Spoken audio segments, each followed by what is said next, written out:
ये तो मुझे बचपन से ही डॉग्स का और पेट्स का शौक़ रहा है।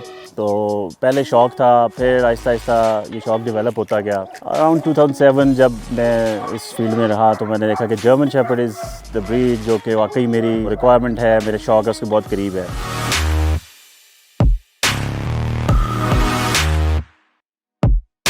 German shepherd is an agility agile dog और एक्सरसाइज मांगता है और अच्छा एक पेट लवर्स के लिए एक फैमिली डॉग भी है as well as security dog भी।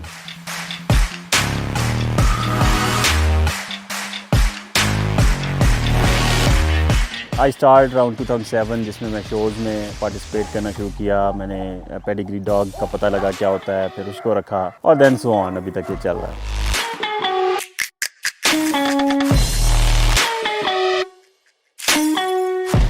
स्टॉक कोड की एक बहुत बड़ी पाकिस्तान में स्टैंडर्ड है, ब्रीड मौजूद है, टॉप क्वालिटी डॉग्स हैं। उसमें एक न्यू कमर्स को वहाँ पे कंपटीशन में जाना, उसकी ट्रेनिंग और सारा कुछ एक्सरसाइज वो थोड़ा सा मे बी मैं उसको समझता कि मैं शायद ना कर पाऊँ उस तरह। Then long coat is something के एक ग्लैमर डॉग भी है, थोड़ा सा फैमिली के लिए भी अच्छा है, देखने में भी खूबसूरत लगता है। दैन कंपटीशन अभी पाकिस्तान में उतना आया नहीं, सो आई अडॉप्ट लॉन्ग कोट ब्रीड के जिसमें मैं आगे अपने आप को लेके चलूँ।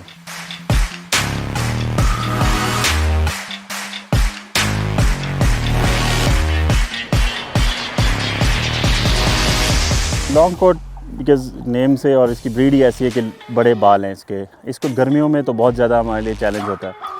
हम स्टिल कोशिश करते हैं कि इनको एक कंडीशनिंग में ज़्यादा ना रखा जाए because it's a working class dog at the end of the day. दोनों वेदर्स में इसने सर्वाइव करना, तो हम एक अच्छा इसको एटमॉस्फेयर देते हैं जिसमें पंखे कूलर्स तक हम इसको लेके जाते हैं और नीचे कच्ची जगह हो गर्मियों में उसमें और सायेदार जगह पे, that's enough for I think for this dog. और सर्दियों में तो या इस्लामाबाद में मौसम बहुत अच्छा होता है तो हमें इस तरह का कोई और इशू नहीं आया, लेकिन गर्मियों में थोड़ा सा इनको कंडीशन में रखना मुश्किल हो जाता है।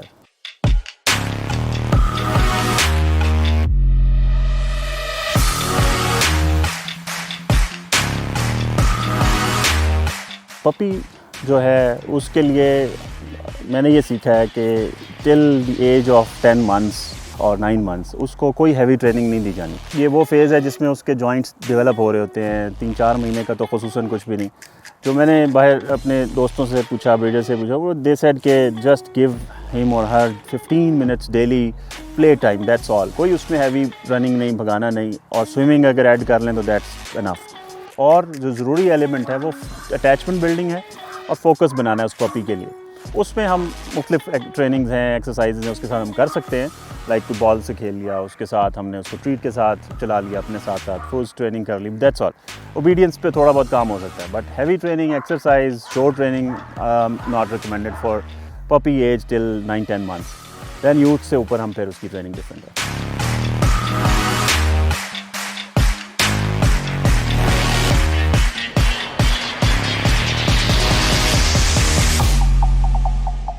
निको एडल्ट क्लास का डॉग है, ओपन क्लास का, और ये मैंने इजिप्ट से इंपोर्ट किया था 2 इयर्स बैक। ये एक फ्रेंटल कैनल है सर्बिया का, वहाँ पर ये ब्रीड हुआ और देन आफ्टर 8 मंथ्स ये वहाँ पर इजिप्ट पे चला गया। इसको मैंने बड़ी सोच समझ के इंपोर्ट किया। रीज़न इसकी लाइंस जो हैं बहुत क्लोज हैं। साबात VA का बच्चा, देन ऊबर उसके पीछे, एंड माँ की साइड से भी विकी वन फ्रंटल, बड़ी क्लास, इसकी पेडिग्री बहुत अच्छी थी, ब्लड लाइन बहुत अच्छी थी। सो आई इम्पोर्टेड हिम के मैं इसको यहाँ पे ब्रीडिंग प्रोग्राम में इसको यूज़ कर सकूँ। तो ये इजिप्ट से आया 2 साल पहले। इसको हमने फिर ओपन क्लास की ट्रेनिंग दी बिकॉज़ ये वहाँ आउट ऑफ ट्रेनिंग था। इसको फिर हमने बाइट वर्क पे यहाँ पे आहिस्ता आहिस्ता ट्रेन किया। दैन इसको अब IGP की तरफ आहिस्ता आहिस्ता हम कर रहे हैं कि ओबीडियंस कर ले, बिकॉज़ एज आई सेड कि ये पपी नहीं आया था, बड़ा आया, तो हमें इसके ऊपर बहुत ज़्यादा मेहनत करने की ज़रूरत है कि ओबीडियंस ये कर ले जैसे IGP की रिक्वायरमेंट है, बट स्टिल हम उसके ऊपर एफर्ट्स कर रहे हैं अपनी। So yes, Nico is one of the famous dogs nowadays.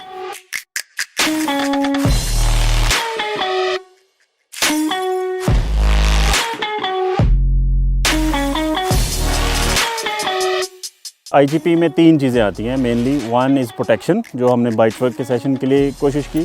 Second is obedience, will see के कुत्ता आपके साथ किस तरह ओबीडियंट है, साथ चलेगा, फोकस हील करे, फोर्स करे। And then third is like obstacle, jump and trekking.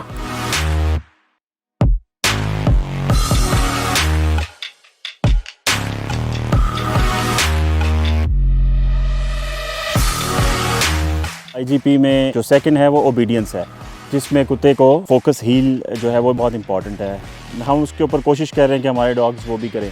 तो इसमें इंपॉर्टेंट चीज़ ये है कि आपको ट्रीट होनी चाहिए जिस पे कुत्ता प्रॉपर्ली जो है वो आपको रिस्पॉन्ड करे, और उसको साथ साथ अपने चलाएं, और ट्रीट की ख़ास जगह पे ट्रीट दें। ऐसा ना हो कि कुत्ता आगे जाए तो अब आप ट्रीट दे दें, पीछे रह जाए तब ट्रीट दें। ट्रीट देना एक बहुत इंपॉर्टेंट है कि किस वक्त और किस जगह देनी। Good boy, sit sit. आप जब से कुत्ता आपके पास है उसको दिखाएं, खेलें उसके साथ, उसके मुंह में हाथ दें ताकि उसको नया ना लगे जिस दिन वो शो पे जाए। तो अभी देखें, हम बचपन से देखते हैं कि देखो इसकी बाइट कैसे खोलनी है। Is not even nervous while showing his bite. तो ये रियली ट्रेनिंग का हमारे पार्ट है, हाइट भी देखना और ये बाइट चेक कराना, ताकि कुत्ता वहाँ जाके कंफ्यूज ना हो।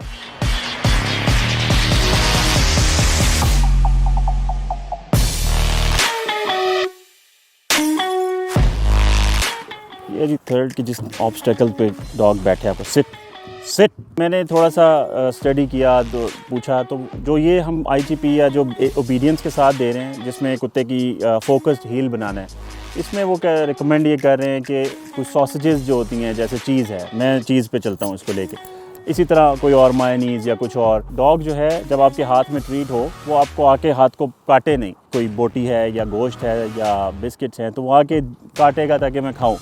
पर ये जो चीज़ है इसका ये फ़ायदा है कि कुत्ता आता है और वो उसको चाटता है, उसको लिक करता है, जिसकी वजह से हमें हाथ पे भी इशू नहीं होता और कुत्ते को भी फोकस मिल जाता है कि मैंने क्या करा। तो मैं ट्रीट्स में, इस ट्रेनिंग में मेरी ये कोशिश है कि हम सॉसेजेस पे या चीज़ को एक one of the best source.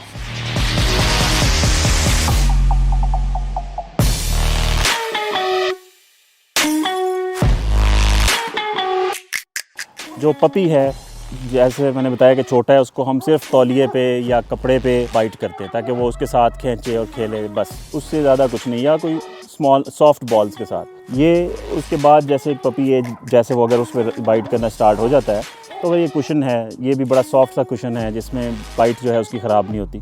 हम इस पे लगाते हैं आहिस्ता आहिस्ता, या ये जो बॉल है इसके साथ खेलते हैं, इससे कोई उसको दांतों पे इसका इफ़ेक्ट नहीं होता। उसके बाद जैसे ही वो पपी और अच्छा बाइट उसका मिल जाए, दैन हम स्टार्ट करते हैं टग। जूनियर क्लास से पहले तक कोशिश ये होती है कि वो बस टग तक रहे तो बेहतर है। कुत्ते को अगर एक दफ़ा बाइट करते हुए कोई इशू आ गया तो कुत्ता डर जाता है और फिर उसको दोबारा से उसका मोमेंटम बनाना बड़ा मुश्किल हो जाता है।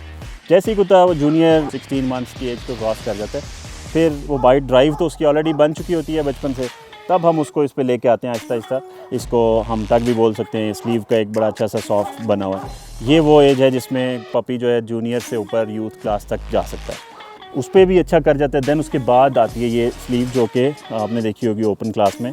ये वो है जिस पे हम फिर आहिस्ता आहिस्ता कुत्ते को फेमिलियर करते हैं। ये डॉग हार्नेस है, इसको यूजुअली जो बाइट वर्क करा रहे हैं डॉग्स को, तो उसके अंदर हम कोशिश करते हैं कि ये हार्नेस के साथ उसको कराई जाए, बिकॉज़ जोर लगाता है कुत्ता तो उसकी चोक होती है तो वो उससे नर्वस हो सकता है। तो रिकमेंडेड है ऑल ओवर द वर्ल्ड कि आप उसको हार्नेस पे लाएं जिस पे उसकी जो है ना चेस्ट पे जोर डलेगा, उसकी नेक चोक नहीं होगी।